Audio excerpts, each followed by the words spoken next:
so thick you can taste it. A country road in Lorraine. Your Sherman's engine is idling low, because if you rev it, the sound bounces off the hedgerows like a dinner bell. Your throat mic scratches your neck. Sweat pools under your helmet. Then your radio screams one word: Panthers. Not one, not 10, a whole column. And if they punch through here, Patton's spearhead gets cut off, and the whole dash east snaps like a spine. Then the ground starts to vibrate.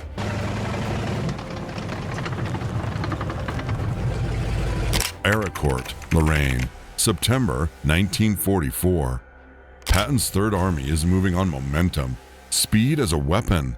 The Germans need a stop button fast, so they throw armored forces into the fog to crack the line and cut the spearhead. In clear weather, tanks feel like chess. In fog, they're knives in a hallway, and one wrong move turns steel into an oven. You're a tank commander in the 4th Armored Division, Combat Command A.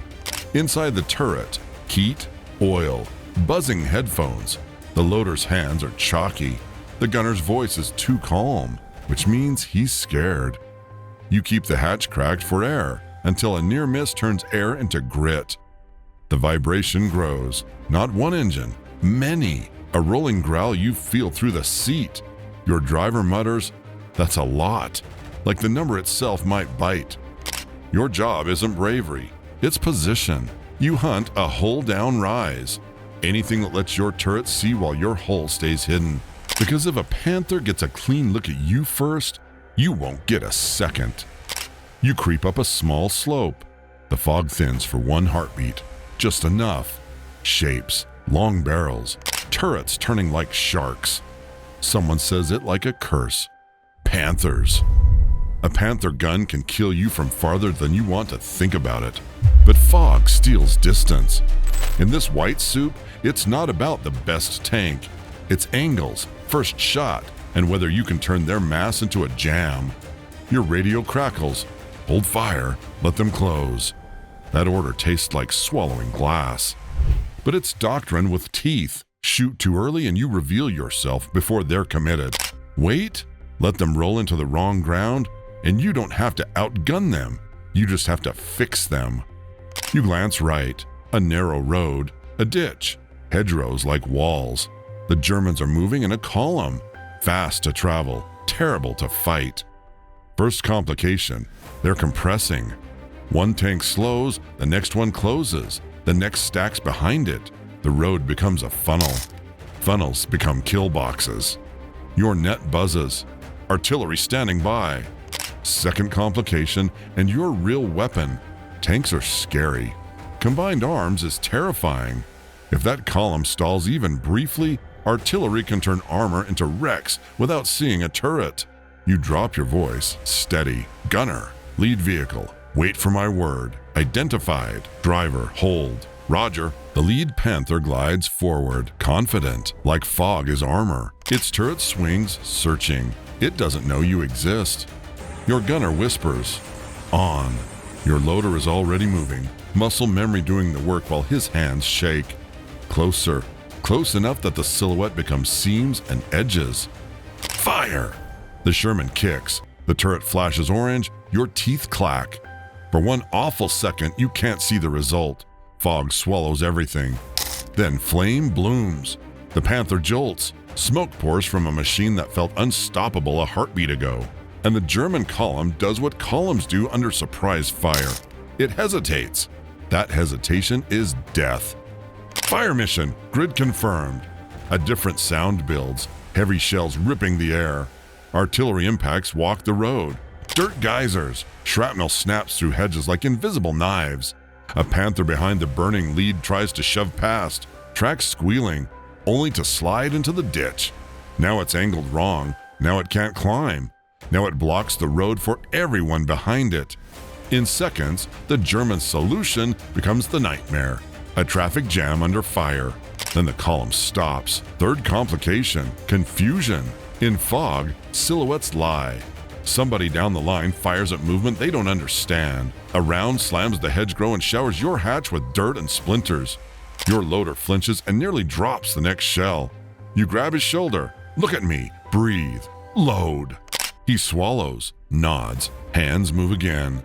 Because tank combat isn't speeches, it's task saturation. Heat, noise, voices overlapping. And every wrong call tightens the noose around that road. The Germans try to fix the jam by doing the right thing too late, pushing tanks off-road, forcing flanks, trying to spread into fields and gaps. But terrain is a cage. Ditches, soft ground, hedgerows hiding. American guns and tanks waiting for side shots. In close country, thick front armor matters less when the shot hits your flank. A Panther crosses a gap, broadside for a heartbeat, like sprinting through a doorway. Traverse, now! Up! Fire! Impact! The turret stops like a clock with its hands ripped off. Hatches pop, a crew bails, smoke clinging to them like a living thing. Then the first turret pops. Fourth complication, radios fail. Static, calls stepping on each other. Your driver asks, left or right? And you don't know, because the one voice that knows is swallowed by noise. So you go primitive. Shoot, displace, shoot again. Don't sit still long enough for them to bracket you. Don't get fixed. You back down the rise, move 50 yards, pop up again from a new angle. Now you're hunting the jam, not the tanks, aiming at the places where the road narrows, where wrecks force slowdowns, where a single burning hole turns an attack into a pileup. You're not fighting steel, you're fighting movement. And the Germans keep feeding it. Another push, then another. In the fog, they can't see the whole picture. So they keep forcing armor into the same bad geometry, hoping weight can replace coordination. It can't. Mass without control becomes predictable. Then the fog begins to thin. At first, it's subtle. Edges sharpen, fields gain depth. Then you hear it. A distant, hungry engine note above the clouds. Someone says it quietly, like saying it louder will scare it away. Air's coming. Then the sky fills with aircraft, and here's the twist they can't undo. Fog protected them from the American aircraft, but it also forced them into cramped, blind movement, stacked on roads, stalled near villages, clustered where artillery and flank fire could fix them. Now the weather breaks just enough for the sky to join the fight. You see fighter bombers sweep low under the cloud deck. You don't need to be a pilot to know what they want. A tank in open ground is a target. A tank in a jam is a gift. The battlefield snaps into clarity, knocked out vehicles angled in ditches, black smoke columns marking every stall point, crews scattering for cover like ants from a kicked nest. And finally you understand the aha. This wasn't Sherman beat Panthers like a movie. This was a system. Recon to warn, terrain to shape, hold down to survive, artillery to freeze movement, flank shots to kill what armor can't protect. And when the fog lifts, air power to finish what the morning started. The German plan depended on a clean, coordinated armored punch, but coordination dies first in bad weather, bad ground, and bad comms. Their mass became a jam. The jam became a kill box, and when the sky cleared, the kill box became a furnace. Then the road becomes a furnace. Inside your turret, the intercom goes quiet for a second, like your crew is listening to the world exhale. Then your gunner says, almost stunned, they're burning all the way down the road. You don't cheer. You smell cordite, burned oil, hot paint. You know men were inside every one of those machines, and you know this is how momentum survives, not by being faster forever, but by making the enemy pay for every attempt to stop you. That's the lesson carved into Lorraine. Tanks are terrifying until they're uncoordinated, forced into bad ground, and caught by combined arms. Then armor stops being a spear and becomes a target set. The graveyard isn't a metaphor. It's what happens when steel loses control of the road. And the scariest part is the echo. Because battles don't stay buried. They return as patterns. Fog, fear, overconfidence. The jam you can't reverse out of.